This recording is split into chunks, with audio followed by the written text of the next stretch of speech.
Okay, well, hello everyone. Very happy to be here today. We've got participants from all over Canada, parts of the US, and even a few global participants from different parts of the world. Um, Welcome to our first Grow Canada webinar series. The Grow Canada partnership was established many years ago as a loose affiliation of agriculture stakeholders in Canada to come together and discuss policy issues and to try to make agriculture even better than it is. And it culminates in an annual conference, the Grow Canada Conference, which is held every December in Ottawa and in Calgary. And we thought, let's continue the dialogue beyond that conference and establish this series of webinars throughout the year on important topics of the day. And so our first webinar is on the very important topic of productivity in agriculture. And we're really happy to be joined today by the authors and instigators of the Global Agricultural Productivity Report. I want to introduce Dr. Tom Thompson, who's the Associate Dean of the College of Agriculture and Life Sciences at Virginia Tech, and who's also the Executive Director of the Global Agricultural Productivity Report. Dr. Thompson will provide an overview of the findings from the 2024 GAP report. Also joining us is Jessica Agnew, who's the Associate Director of the College of Agricultural and Life Sciences at Virginia Tech as well, and Managing Editor of the GAP report. Jessica will provide a tailored analysis of the productivity growth trend for Canada. Following the presentation, I will also invite Erin Gowriluk, who's the president of the Canada Grains Council, which represents the entire grains value chain here in Canada, to join me for a discussion with Dr. Thompson and Jessica on the role of innovation and in driving productivity and the opportunity for Canada to help address that productivity gap. So, without further ado, I think I will turn it over to you, Tom, to walk us through the results from the 2024 report. Thanks very much. Thank you very much, Pierre, and thanks to everyone who is joining us today. On behalf of our entire GAP initiative team at Virginia Tech, we're very grateful for this opportunity, and I hope that this will stimulate some thinking and some discussion among you. You'll hear from me and from Jess Agnew, who, as Pierre said, is managing editor of the GAP report. I'd also like to introduce the rest of our GAP team. Madison Cursius is our communications manager, and Tabila Nikelsey, our research lead for the GAP initiative at Virginia Tech. Next slide, please. So the GAP report is the heart of what we call the GAP initiative at Virginia Tech. The GAP initiative encompasses our many partnerships, collaborations, and research related to agricultural productivity growth.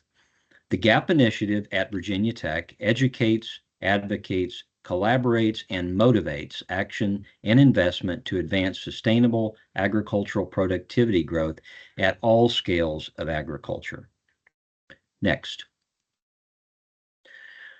So, as I said, we are pleased to have this opportunity to share with you a few highlights from the recently published 2024 GAP report, Powering Productivity, Scaling High-Impact Bundles of Proven and Emerging Tools, with a spotlight on Canada. The 2024 GAP report was launched at an event in Washington, D.C. and online on October 3rd, 2024. The 2024 GAP report and the executive summary and earlier editions of the GAP report are available on our website at globalagriculturalproductivity.org, or feel free to use this QR code. I'll begin with the key messages from the 2024 GAP report. They are, first, the global average annual total factor productivity, or TFP, growth rate was only 0.7% during 2013 to 22. The target annual TFP growth rate globally needs to be revised upwards to 2% annually to compensate for persistently sluggish progress. Achieving the level of efficiency to meet the growing demand for high-quality, sustainably produced agricultural products will require a shift toward business as unusual. Second, South Asia emerged as a leader in agricultural productivity growth during the most recent decade for which we have data, 2013 to 2022, as a result of public and private investments in R&D, adoption of mechanization, and ICT innovations. Third, public and private R&D alone will not be sufficient to achieve the target annual 2% agricultural productivity growth rate. It's also very important to bridge the valley of death, that is the gap between developing innovative solutions and getting them into the hands of farmers who can adopt them. This must be a priority in the coming decade. And finally, bundling productivity enhancing tools with distribution mechanisms, socioeconomic tools, and policy levers will power productivity growth during the next decade by creating bridges across the valley of death that are tailored to local contexts and cultures. Next. Let's now define what we mean by agricultural productivity. Simply put, agricultural productivity is a measure of efficiency. It's a measure of how efficiently agricultural resources and inputs are converted to outputs. Agricultural productivity growth is measured as total factor productivity, or TFP, and it increases either by generating more output with the same or fewer resources and inputs, or by maintaining the same output while using fewer resources and inputs. It's important to remember that productivity is not the same as production, nor is it the same as yield. Rather, it is a measure of efficiency. TFP rises when producers use innovative agricultural technologies and knowledge. Because TFP incorporates a range of inputs and outputs in its calculation, it's the broadest available measure of technical efficiency and productivity over time. Therefore, tracking changes in TFP reveals a great deal about agricultural systems. First, an increase in TFP shows that a large and increasing number of producers are adopting new technologies and practices. Second, TFP growth makes the agriculture sector, including producers, more competitive by lowering production costs. And third, an increase in TFP generated by more efficient use of resources and inputs reflects progress toward a more sustainable approach to agricultural production. Next. To appreciate the role of TFP growth in agricultural systems, it's helpful to compare agricultural output and input use over time. Since 1961, global agricultural output has increased fourfold, while input use has slightly more than doubled. The distance between the two lines on this graph reflects the output that can be attributed to increasing efficiency in how we use agricultural resources and inputs. So comparing agricultural input to output use over time demonstrates the essential role of TFP growth in the sustainability of agricultural systems. Next. The GAP Index was created when the GAP report was born in 2010. The idea behind the GAP Index is to project the TFP growth necessary to meet global demand for agricultural products by 2050, while limiting the geographic and ecological footprint of agriculture to 2010 levels.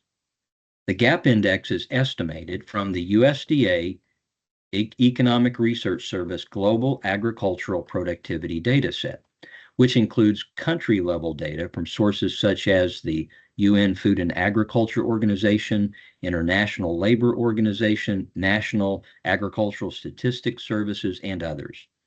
The GAP Index accounts for about 200 agricultural commodities and land, labor, capital, and material use in agriculture. Note that with this data set, we can't estimate TFP growth trends for individual crops yet due to data limitations and econometric modeling constraints. Next. Around the year 2010, there were various estimates assuming that agricultural production would need to increase by 70 to 100% by 2050 to achieve food security. It is, of course, difficult to predict future demand for agricultural products due to the high uncertainty regarding the drivers. The largest driver of agricultural product demand is, of course, population increase. Agricultural output can be increased by expanding agricultural land, by increasing input use, and extending irrigation. Each of these can be appropriate in certain situations, but can also create negative externalities. During the decade before the GAP report was created, annual global TFP growth was a robust 2%, and there was optimism that this could continue. Next.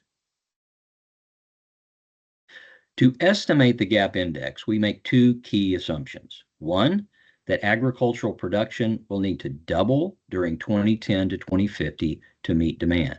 And two, all output growth should come from TFP growth in order to meet our global environmental goals. Within the GAP index, there is no explicit accounting for the effects of climate or dietary change on demand for agricultural products. However, the assumed doubling of production is aimed at improving upon the current food security situation and achieving environmental sustainability in agriculture. We acknowledge the desirability of explicitly accounting for externalities, such as environmental impacts, alongside TFP, but this is still an area of research and debate. Organizations such as FAO, OECD, International Food Policy Research Institute, and others are actively researching this question. The importance of TFP growth has usually been emphasized in the context of satisfying the needs of a growing population, and because it is inherently land sparing, though not always in practice. However, TFP growth also benefits the bottom line of farmers, and therefore TFP growth can help us achieve allied goals such as improved livelihoods and increased female and youth participation in agriculture. Next. When the GAP report was first published in 2010, the GAP index target was a projected rate of 1.73% average annual TFP growth during 2010 to 2050. That's the solid green line on this graph. Based on the assumptions we just discussed, including that agricultural outputs need to double between 2010 and 2050. However, at only 0.74%, the global average annual TFP growth during 2013 to 22, that is the orange line, fell well below the 1.73% annual GAP index growth target. For comparison, global TFP growth averaged almost 2% annually during 2001 to 2010. Extrapolating the current trend through 2050, the orange dashed line shows that we will fall far below the TFP growth needed to sustainably supply demand for agricultural products unless we change course. Because of lagging TFP growth during 2013 to 22, we must revise the GAP index target upward to 2.03% average annual growth from 2024 to 2050. That's the dotted green line, in order to achieve sustainable production of global agricultural needs by 2050. So the gap between actual and needed TFP growth is becoming increasingly difficult to close. Next. Agricultural output can be increased by increasing the amount of land in agriculture through conversion of grasslands, forests, and wetlands to agricultural production. Throughout most of human history, land expansion has driven agricultural output increases. We can also extend irrigation to cultivated lands or intensify the use of inputs such as fertilizers, capital, labor, and other inputs in order to increase output. However, increasing TFP holds out hope of a more sustainable way to increase production. Input intensification, including the increased application of fertilizers and use of mechanization, was the most important driver of increased agricultural output during the 1960s and 70s. That's the orange part of the bar. However, beginning in the 1980s, TFP growth, as the green part of the bar, became the leading contributor to agricultural output growth until the present day. During the 1990s, global TFP growth averaged 1.66% annually, which increased to 1.97% average annual TFP growth during the first decade of the 21st century. However, as already mentioned, during the most recent decade, average annual global TFP growth fell to only 0.7%, falling well below the GAP index target. Next.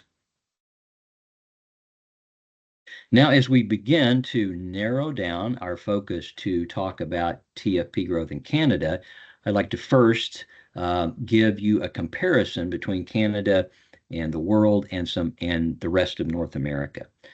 I've already told you that TFP growth globally during the most recent decade was only 0.74%.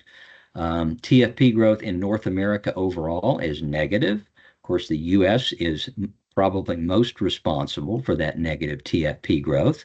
And in the U.S., in fact, TFP growth has been consistently negative for more than a decade.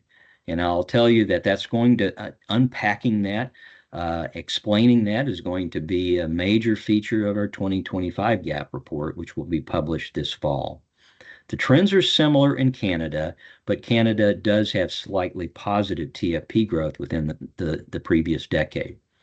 Mexico, in contrast, still has relatively strong, in comparison, TFP growth of about 1% annually during the past decade. That's largely the result of Mexico having a less developed agricultural economy than Canada and the U.S., and the ability of Mexican producers to take advantage of innovations that are already widespread in the U.S. and Canada. And as they take advantage of those innovations, TFP increases. So we'll move next to a detailed look at TFP in Canada, especially during the past decade. And now I'll hand it off to Jess Agnew. Thanks, Tom. So I'm gonna pick up the story here on Canada's productivity growth, as I am a Canadian. I'm from just north of Toronto, not from an agricultural background, but I studied agriculture economics at the University of Guelph. So this was a real treat for me to get to do a deep dive on my home country on productivity. So looking at the decadal trends for productivity growth in Canada, what we see, of course, in the 60s and 70s is what we would expect to see as a result of the Green Revolution. And then as we move into the 80s, we observe that there's a really strong tie between productivity growth in Canada with the macroeconomic condition, which is what we're starting to see again in the most recent decade. So in the 80s, there was limited technological advancement as well as an economic recession. So farmers were not only adapting to the existing technologies of the previous decades, but the recession also made it difficult to invest in new technologies.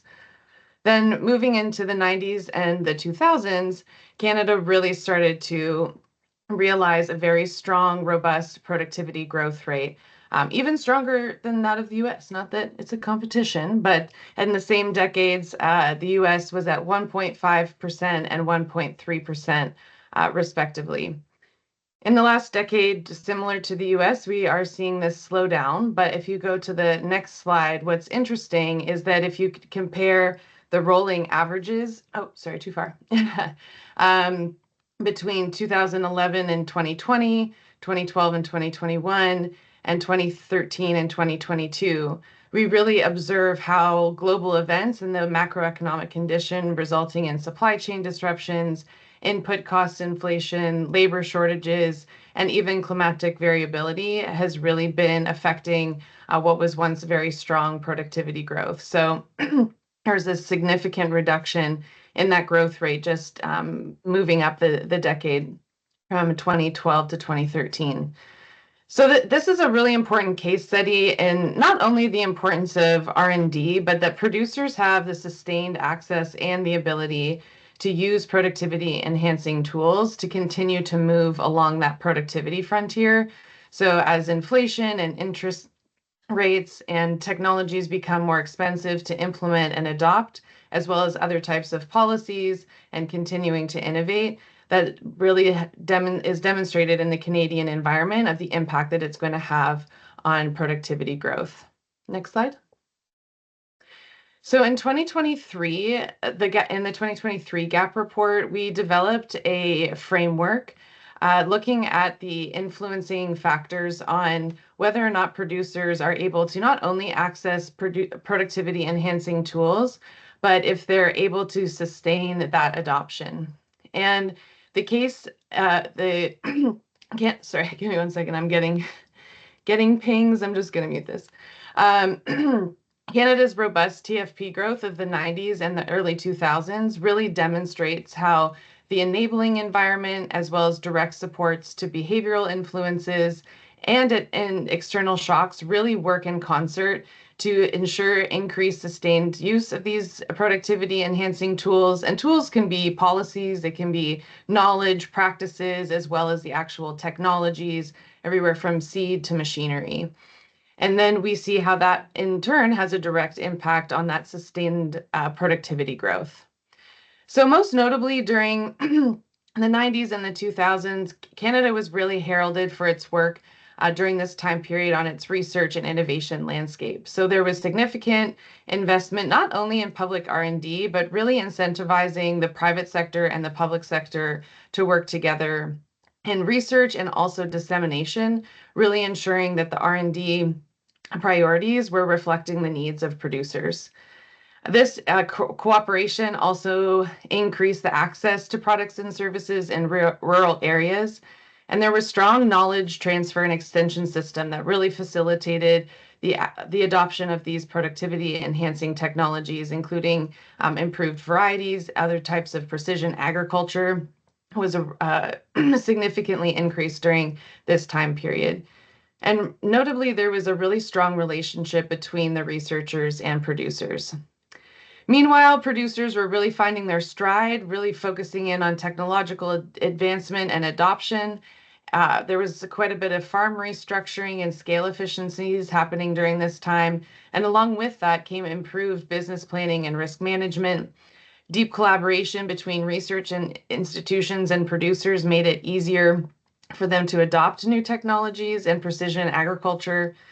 And improved environmental resource management was also really being driven forward at this time.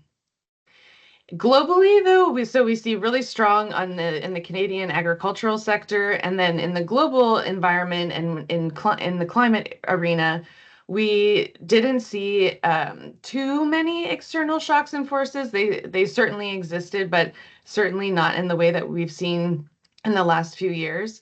So there was a substantial increase in the global demand for agricultural products, and with that also an increase in agricultural commodity prices, making the resources and the incentives available to invest in productivity growth.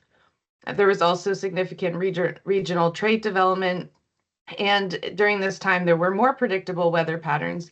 We did see some crises like the BSE crisis, but because of the resilience and how these three environments were working together, we didn't see the external forces and shocks having quite a significant impact on productivity growth.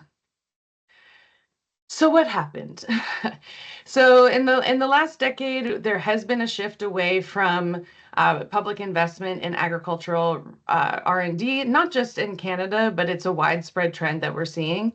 There has, in Canada specifically, more of a shift away from production agricultural research, focusing more on environmental research and climate adaptation, increased funding for technology. Private investment has increased, but it, of course, has a narrower scope than public programs. And there has been a reduced investment in basic agricultural science, really focusing in on those short-term applications and technologies, which ultimately compromises our long-term basic research knowledge-based development. There I'm sure as we all know, climate variability is top of mind around the world, which has been leading to market instability and also uncertainties in production cycles. There has been a significant increase in the predictability of seasonal patterns compared to the 2000s. For example, drought insurance payments tripled from 2021 to 2023. There's also been a net cash income decline. It was estimated to be about 14% in 2024. Of course, reducing the available investment in productivity enhancing technologies, and volatile market conditions affecting price, further reducing the availability of resources for investment. There's also been some serious difficulties in supply chain management. I think one of the most common things that I hear and that I've seen in media analysis and trends is the concern over the environmental regulations in Canada and how it's balanced with productivity and profitability concerns of producers. There's an overall sentiment that trying to achieve the 30% fertilizer-based emissions reduction with the existing technologies will have trade-offs with productivity. And then simultaneously, we have this economic downturn and reduced investment in R&D, leading to an overall downward trend in breakthrough technologies that may help producers face this expectation of the 30% reduction. Then there's also multiple layers of environmental regulations that can be difficult for producers to try to manage, all while balancing rising input costs and a more complex operating environment for producers in a global arena as well as in Canada. So what do we do about it? Next slide. So with the GAP initiative, we have 5 overarching policy and investment priorities, and these are really meant to be guiding stars as we look within a country context to develop a more tailored approach. So largely, investing in agricultural innovation systems, we believe, is one of the most effective ways to tackling the lagging total factor productivity growth in agriculture. And this includes not only agricultural R&D, but also extension and knowledge systems, really facilitating a two-way interaction between producers, researchers, policymakers, three-way interaction, all while increasing the cooperation of the private sector as well, and really investing in those innovative distribution models. Expanding market access, regional and global trade not only helps to incentivize producers in making productivity enhancing investments, but also ensuring that new technologies and advancements can flow freely across borders. Reducing food loss and waste, of course, is a very low-hanging fruit, if you will, on improving productivity since it increases the output. And cultivating partnerships and cooperation is also essential. So if you allow me one more minute, Pierre, I think we're right on time, but I just wanted to put forward some ideas that would be specific to Canada and how you could advance total factor productivity growth within the country. So the first is reinvigorating that investment in the very unique Canadian innovation system that was the reason for the robust, or one of the driving factors of the robust growth in the 2000s. It was pretty unique. The OECD has even heralded Canada for its unique innovation system that facilitated productivity growth, really ensuring that continued cooperation between researchers and producers, integrating that public-private sector R&D landscape, and facilitating tech transfer incentives. Also continuing to really prioritizing the availability of training and extension, service availability, and expanding partnership-based funding models. Targeted policies could look at risk-sharing mechanisms for technology adoption, particularly in the high inflation global economic environment, and reduce net cash income. Also, enhancing access to capital for smaller operations. There's a real disparity in small versus large-scale operations and their ability to weather these more volatile markets. And ensuring that the environmental targets are agile, being able to balancing short-term profitability with the long-term need to focus on natural capital gains. And finally, really focusing in on the positive sum opportunities. So Canada has some real comparative advantages in the global agricultural sector. in particular its expertise and experience on climate adaptation, resource management, and digital and precision agriculture.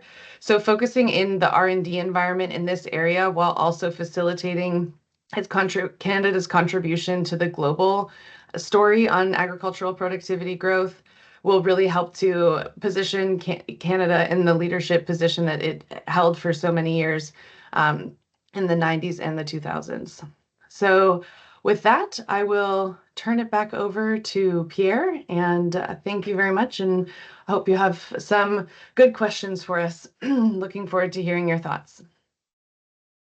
Excellent. Well, thank you both. And I think I started off, I forgot to introduce one person, which is myself. I'm Pierre Petelle, and President and CEO of CropLife Canada. We're one of the proud GrowCanada partners involved. So thank you both. I think I mean you answered a lot of my questions, Jessica, because that I had thought of, but I think there's still quite a bit to unpack there. And I think maybe I'll start with just an open-ended question. Is there enough focus on productivity growth globally today, and then maybe in Canada specifically? I'll open it up to Tom first, and Jessica, and maybe Erin, if you want to weigh in on that one too. Well, I think, Pierre, that I would argue that the statistics suggest that no, there isn't enough focus on TFP growth, the reasons for that are going to be very complex. In highly developed agricultural economies, such as in Canada, it does become more challenging to develop those innovations that are really going to accelerate TFP growth. In many other parts of the world, certainly in lesser developed economies, it's not as much a matter of needing new innovations, it's how do we get existing innovations into the hands of farmers. Erin, did you want to build on that, or? I don't know that I have anything to add to that, maybe than to add a question, and that was largely around the role that you foresee for countries like Canada, for example, in some of that, science-based diplomacy or extension. What is the role for us in the international context? Well, that's a great question. Certainly, I think the downward trend in TFP growth in Canada and the U.S., and you see the same thing in the EU 27 countries. I think it has a deeper significance than what we might think at first. It does impact, obviously, farmers in those countries. When we see TFP declining, it really means that farmers are falling behind financially, and I think we all know that. But the other part of that I'd emphasize, and I think maybe is my main response to your question, is that the more highly developed agricultural economies have often been, the test beds for innovations that have had global impact. And so if we're not innovating, or we're not producing innovations that are actually making a difference, then that's going to have an impact globally. And, I think it already has, frankly, because as you've seen, the TFP slowdown is a global phenomenon, not limited to North America.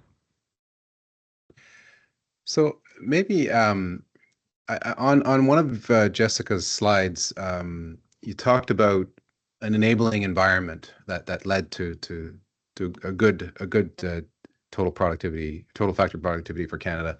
I didn't see regulatory environment in your list. Is that maybe can we discuss how significant is the regulatory environment to attract innovation and investment when you're dealing with different approaches, different ideologies? How significant is that? So it was not possible to fit everything on the list that Canada was doing well at in that tiny little box, and I don't have the specifics on the particular regulations that may have been facilitating at this moment. Happy to follow up on that. But it's certainly something that we see globally, especially across borders, the trade environment being able to take innovations from one country to another. So to Erin's point, how does Canada contribute? So I think that in our overall policy recommendations and investment initiatives, we really see it as critical part of that partnerships and cooperation to be working closely in harmonizing trade regulations so that there is this more easy flowing environment, as well as I think one of the strengths of the Canadian regulatory environment was working so closely with research institutions and producers to make sure those technologies are accessible by producers. So I think, the Government of Canada and their Living Laboratories initiative and really having this sort of integrated ecosystem for innovation and dissemination is something I think that Canada can contribute to the global discussions about what works well and how to create that regulatory environment that will be most effective. Yeah, I think, many of us in the ag sector would say that maybe that was the case, and maybe that's why we had that early adoption. We know growers in Canada and the US are generally quick to adopt new innovations. And in the early 2000s and the 90s, the advent of GM technology and how quickly that was adopted in Canada, which led to the adoption of no-till agriculture. So you saw some transformative things being adopted, but the basis of that was early and rapid adoption by our regulatory system. And I think what many of us are feeling now is that speed of adoption has diminished significantly, and not just in Canada. And there are things, so for example, on gene editing, which is a very promising new innovation, although we have a great approach to it now, and we're very happy with the outcome, it took 8 or 9 years to get it across the finish line. And so when I look at your chart, that's a long time to miss out on a potential game-changing innovation. And so I wonder if you have any comments about that. Are there places that are doing it right, that are nimble and being able to attract those innovative ideas and adopt them, that maybe we can learn from? I think I would hold up South Asia, and particularly India, as we mentioned. That, along with China, is really the only bright spots in the world right now for TFP growth. India has accelerated TFP growth with good amounts of investment in ag R&D. Mechanization has really begun to take off, as well as ICT innovations. I do want to add, I think I alluded to this earlier, that, every country, every region is really at a different place on sort of a continuum of adopting agricultural innovation. So the sorts of innovations that are right now making a big difference in South Asia and India, probably 20 years ago or 10 years ago, made a difference in Canada and the US, for example. And so we have to study it in a context by context basis. I think gene editing, I'm glad you brought that up, because we know, I think most people know the struggles with gene editing in the EU, and trying to convince policymakers in the EU that gene editing really is a different technology than creating transgenic organisms. And then decisions made in the EU often influence decisions made in Africa. And so I think that's going to be a very important thing over the next few years, because I agree with you. I think that can be a transformative technology, including, and maybe most importantly, for African producers, because of the rate of population growth and the poor food security situation in most of the continent. In this year's GAP report, we have a research story on the golden rice, which I think gives a great roadmap and then a cautionary tale. So it had started with collaboration between governments to try to address the regulatory environments as the technology was developed, so trending well. And then because of maybe other partners not included, other countries not included, and changes particularly in the EU around GM, and then this global concern, and then it kind of all like tumbled down and all this, years of work that went into try to building alignment around acceptance and regulatory approvals. And so now in the countries where they need this particular variety of rice to address micronutrient deficiencies, now it's not available. So I think those cooperations as early as possible, again, building those ecosystems that incorporate our researchers, but our policymakers, and helping our researchers know how to communicate that science is going to be really critical. Yeah, and maybe I'll bring in Erin here. I mean, Canada is obviously highly trade dependent. Some of our commodities, our grain commodities, are 90% exported. So what happens in other parts of the world really does matter to Canadian exporters. I mean, maybe it builds a little bit, Erin, on what you were talking about earlier. Is what should Canada's role be on the global stage in these areas? Are there things that golden rice is a prime example of how the science is clear and the benefits are clear, and yet we still don't have adoption. And so how do we do a better job? And is there a role for Canada in that? Maybe for anybody who wants to weigh in on that one. Maybe I'll just start by saying that I found that example in the report was especially compelling when you look at something like golden rice, for example, right? When you have a very clear problem and there's a solution to that problem, when you have upwards of 500,000 children every year who are diagnosed with blindness as a result of the vitamin A deficiency, and you have a solution 30 years in the pipeline, right? And despite the safety assessments that were conducted in Canada, the US, Bangladesh, and the Philippines, ultimately you have public opinion that swayed the end result in terms of whether or not that product would become available. And I think that unfortunately now, in light of what we're hearing now, in particular in the US, a little closer to home than we might like, the narrative is moving in a very dangerous direction. And I think it's taking us further away from where we ultimately need to go. And so I think there's a real question for the role that Canada can play internationally. I'd love to hear from the two of you on this when we consider what's happening in the US, Mexico, the EU, and Africa's dependency on the EU. What is Canada's role? And I think we have to be very bold in leading that conversation internationally with that science-driven diplomacy, because I think that we can leverage our reputation internationally to steer that conversation in the right direction. Canada is known for fairness, transparency, and scientific excellence. And I think that we can be a real bridge builder in terms of fostering a sense of collaboration and reestablishing trust, which I think is going to be critically important going forward. I'm going to let my Canadian colleagues speak to that first. Well, of course, I think Canada can play a tremendous role, and I'm not at all biased, but really because of the reasons that you have just said. And I think that even though we are seeing this tension between the environmental policy and producer forward policy, maybe there's some friction points there within Canada.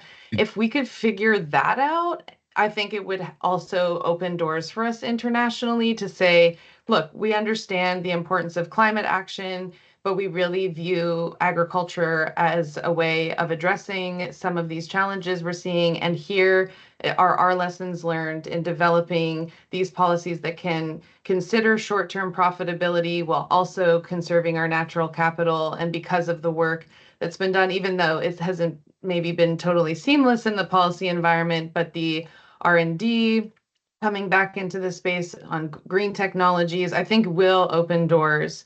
And if we can continue to work collaboratively on what the dialogue needs to be around gene editing and other types of really critical types of technologies that will consider climate resilience, I think that's a tremendous opportunity, both for Canadian producers and for the reputation, your reputation, the impact that it can have on global dialogue as well.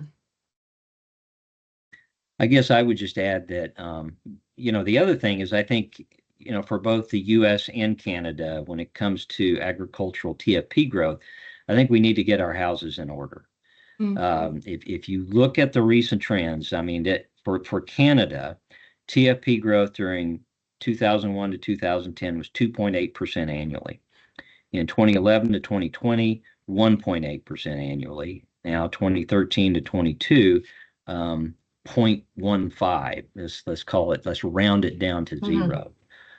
In the U.S., we didn't, at the beginning of this century, we didn't start as high as Canada did, but for those same corresponding time periods in the U.S., annual TFP growth was 1.4%, 0, and now negative 0.2%. So we also have some work to do to address that situation, and that's part of we Jess mentioned the 5 policy and investment priorities that we have, and I think and as I mentioned, we're going to be looking at that closely, certainly for the U.S., and maybe Jess will look at Canada as well for the 2025 report. What really is going on here now?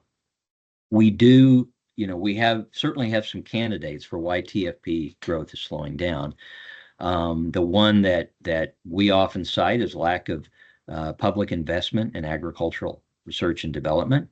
And that's not to say that private investment isn't important. It's hugely important. But private investment in agricultural R&D is often, it's usually oriented toward an end product, right, that has a potential for uptake and sales. Whereas in public institutions, we do have the luxury of focusing more on some more fundamental knowledge and innovation in agriculture. But in the U.S., for example, our annual investments of the U.S. government in agricultural R&D are now lower than they were in inflation-adjusted dollars in 1970. And I suspect it's not very different in Canada, though I can't cite you the numbers. So, that's something that we clearly think is behind the TFP growth slowdown. But I don't think that's the whole answer. There's climate change impacts, which calls for the need for developing more resilient farming systems. And I think a lot of things like uncertainty among farmers, an unstable policy environment, economic environment does discourage uptake of innovation. So I agree with everything that's been said, but I also think if in Canada and the U.S., if we can get our houses in order, it's going to have global benefits and not just for our ag sectors. And like you mentioned earlier, I think we're the early adopters, and then other regions of the world follow. And so if we're not innovating and adopting, then it doesn't bode well for other regions. Right. Recently, more than 150 Nobel and World Food Prize laureates published a pretty open call for what they called a moonshot efforts to ramp up food production to avoid what they say a world hunger catastrophe. Is it a moonshot technology or advancement that we need, or is it more incremental? Is it gains through what we talked about, gene editing as one? I don't think it's a silver bullet, but it's one. Technology, precision ag, big data is. What's your sense on that issue? I'm glad to start out, but I certainly want to hear from Erin and Jess. Yeah, that was interesting. And when I went and looked, read through the letter, it's not actually moonshot, it's moonshots. And so, and as you read through they mention many of the same things that you just mentioned, Pierre. So they call it a moonshot, but in reality, it sounds more like incremental changes, which, frankly, I believe that's how we're going to do it. Maybe there's a silver bullet out there, but I'm not, I couldn't tell you what it is. So from my perspective, the moonshot is increasing sustainable agricultural productivity growth in a way that increases returns to farmers, society, environment, and economy. Like if you think about the mission to the moon, it was put boots on the moon. And then you had entire sectors, R&D, PR, policy, like all oriented around one single action that was really the congruence of millions of smaller actions. And it's funny that this letter came out because Tom knows I've been recently slightly obsessed with this idea and have been actually studying the mission to the moon and the the process and the success factors for how we were able to achieve it. So most interestingly, there was a competition between countries. So maybe Canada and the US should enter a competition to see who can make it to 2% TFP growth first. Erin, I'd love to hear your thoughts as well. That's a great suggestion. I don't mean to go back to the example of the golden rice, but when I thought about this question, when I thought about the letter, I wondered, is society ready for a moonshot? What does that look like when you consider some of the challenges that we face as a sector in seeing the widespread adoption of some of this technology, right? Is society ready for a moonshot? And this morning on LinkedIn, I saw a post from Michael Keller, who's the Secretary General of the International Seed Federation. He was announcing the ISF's endorsement of the letter that you referenced, Pierre, but he cited that despite the vast amount of money that's being invested in research and development by his members, by your members, he said that the future of food depends on clear, predictable, and science-driven frameworks that allow farmers to access better seeds. And he went on to say that a world without hunger is within reach, but only if we act together. So I think it's less about a moonshot if we don't even have the fundamentals in place. And so I think we need to find ways to see widespread adoption of the transformative technology that we've talked about that's available to many farmers in Canada, in the US, and other countries around the world. And that's why I really like the approach that this report has taken with respect to the concept of the Valley of Death and these bridges that we can create to get from the technology and its widespread adoption. And I think having that roadmap where we can make those strategic changes, we can build those bridges. It's going to vary from country to country, but I think that's the approach that we need to take, and I appreciate that example. Yeah, and I think even we talk often about fiscal anchors and guardrails and that, but I think even in agriculture policy, we've seen a lot of our R&D, the public funding, go away from sort of core agronomic funding to really focus on emissions and climate related. Now, again, I'm not diminishing that as a critical factor, but that basic research that the private sector isn't really going to do, that early stage research, it's left a void. And I think even as governments and countries enable or enact policies, there should be some sort of a guardrail there that this cannot be impacting productivity, right? You can cut fertilizer emissions by 30% and accept that you'll have a major reduction in productivity. But our philosophy is whatever you propose should not come at the expense of productivity, especially with what you guys do so well in raising the urgency in your report. So happy to take maybe we got time for maybe one more question. If Erin, if you have anything else you wanted to add, otherwise I'll close off with one final thought. Sure. I don't know if I have anything else to add. It's been a great conversation, Pierre. I agree that it begins at home, and I think that maybe I'll just make quick reference to a report that I read recently from the Business Council of Canada, their Engines of Growth report that they issued in 2024. We're not alone in this, in that, from a Canadian perspective, at least when you're looking at the economic circumstances in which this country finds itself, right?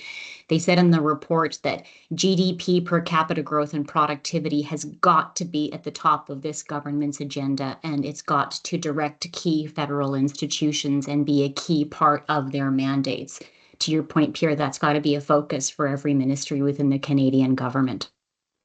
Well, and I think if we look at Canada's role globally in feeding the world, we're a huge landmass with a very small population.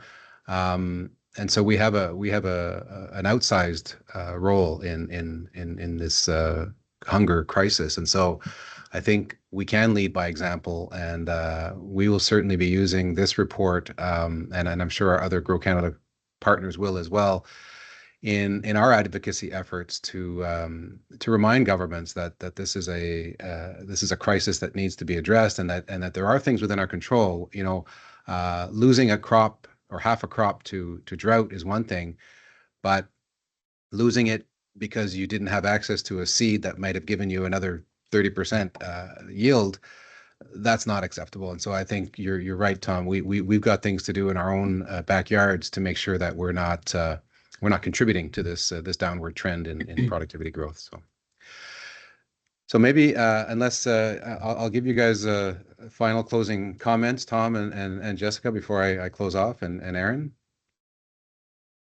Well, I mean, this has been a great conversation. I really appreciate GrowCanada creating this forum, and we're happy to continue this conversation. If anybody's interested, you can find out more about us at globalagriculturalproductivity.org.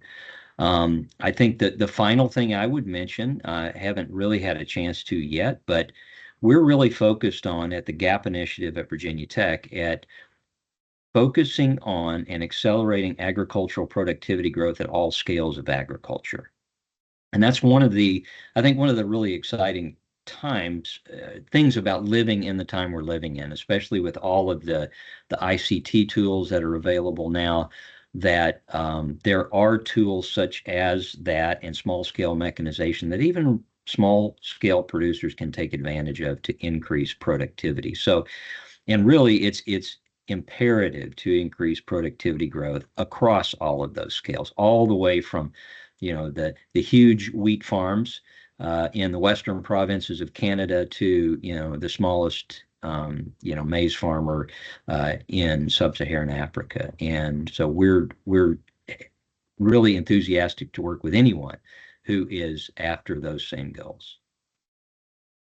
My final thought would just be to say that I think we could really leverage the agricultural attaché communities in a way that we maybe haven't so far, specifically in terms of agricultural productivity growth.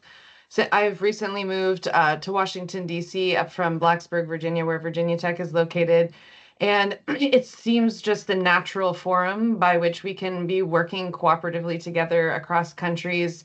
We are all very aligned. We're all very aligned on science-based policy, harmonizing regulations and regulatory frameworks. And I think there's only gains to be made there, both in terms of productivity as well as economic growth that will benefit our producers. So I hope some of them are on the call anyway, but I think there's definitely, we could put our heads together to think about how to mobilize that community, not just here in DC, but around the world, in Ottawa and Europe. But thank you very much for having us. And I definitely encourage you to look at the mission to the moon and see if you draw any inspiration. Erin, any final thoughts? This has been a great conversation. Thanks very much, Pierre, for the opportunity to be a part of it. And I think that maybe just given everything that we're facing right now globally in terms of what's happening with the leadership in Canada and in the US and other parts of the world, I think it's increasingly important for all of our agriculture stakeholders to continue to come together to foster these relationships and build trust, because despite what our governments might be saying, I think we really have to continue to build on this incredible momentum and work together to advance our collective objectives.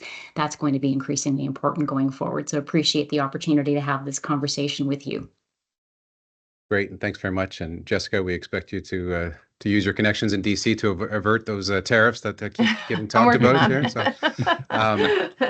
but I really want to thank all of our panelists today. It's been a great discussion. I want to thank our participants that joined us online. Look forward to another GrowCanada webinar in the coming months, and we'll keep the conversations going on topics of the day. So again, thank you all for participating. And have a great week. Thank you. Thank you all.